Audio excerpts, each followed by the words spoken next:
Olá a todos, meu nome é João Paulo, sou autor principal do trabalho Análise do uso e características da aplicação de inulina para a formulação de sorvetes prebióticos, dos coautores Klaus Albuquerque, Ademir Bezerra, Matheus Costa e Gelson Relato. O sorvete é uma sobremesa amplamente consumida pelo brasileiro, tendo seu consumo logo após refeições, momentos de recreações, encontros familiares. Por ser um alimento bastante consumido, tem um potencial de ser um alimento para prover uma boa saúde. Com isso, o objetivo desse trabalho foi elaborar uma revisão de literatura do tipo narrativa sobre prebióticos com foco na inulina e suas aplicações para a produção de sorvetes. Alimentos funcionais são aqueles alimentos que, ao serem consumidos nas dietas, além de funções nutricionais, produzem alguns efeitos metabólicos e fisiológicos no organismo. Eles podem ser classificados em três grandes grupos: os prebióticos, os probióticos e os simbióticos.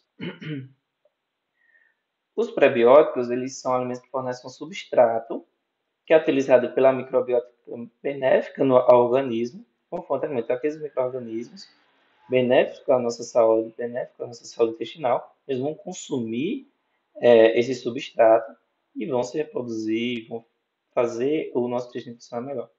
E os probióticos são o consumo de alimentos que têm o microorganismo em si, por exemplo, lácteos que tenham lactobacilos. E no caso de simbióticos, é a junção, tem tanto o substrato como o microorganismo no mesmo produto e é isso. A inulina ela é um carboidrato polidisperso constituído de subunidades de frutose, de 2 a 150 subunidades, ligadas entre si, e há uma glicose terminal, apresentando um grau de polimeração de 10 ou mais, como pode ser observado na figura 1, que é a sua forma estrutural básica. Algumas características da inulina são apreciadas, são importantes, como, por exemplo, seu poder adoçante e também a possibilidade de substituir a gordura de formulações, como também, por ter um poder adoçante, substituir a própria sacarose. Além de fazer essa substituição desses componentes, ela também vai elevar o teor de fibra presente naquele alimento. Então, se torna um componente interessante para estudos e novas formulações de novos produtos. No caso da elaboração de sorvetes, alguns estudos já foram realizados com esse intuito de adicionar a inulina, variando de diversas concentrações, normalmente 3 a 6%, mas também formulações de 5,6, 6,7. Em especial, destacar um estudo realizado titulado Sorvete Funcional de Alto Teor Proteico com Orapronobis e Inulina. Aqui, o autor ele utiliza duas concentrações, duas formulações de 3% e 6%. Um detalhe no caso da tecnologia de sorvetes é que a maior concentração de inulina apresenta algumas características interessantes no caso dessa tecnologia, que foi diminuir a taxa de derretimento do sorvete e aumentar a incorporação de ar pelo sorvete. Então, são características interessantes para o mercado.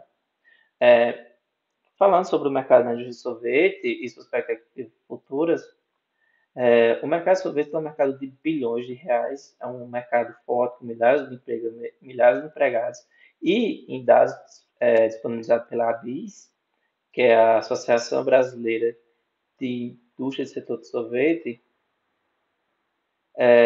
demonstrou que no período, teve uma queda no período de pandemia, porém, logo após o processo de pandemia, teve uma recuperação bastante interessante e bastante rápida, considerando os tempos e considerando a queda que teve nesse período.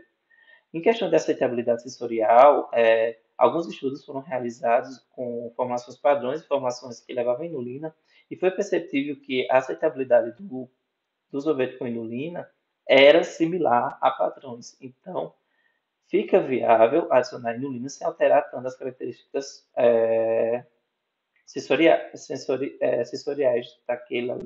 do sorvete, no caso. Com isso, concluímos que, a partir dos estudos aqui analisados, foi possível indicar que há uma gama de possibilidades de aplicação da inulina, como produto de carnes, sucos, derivados de cereais, e se torna um componente importante. É isso, obrigado.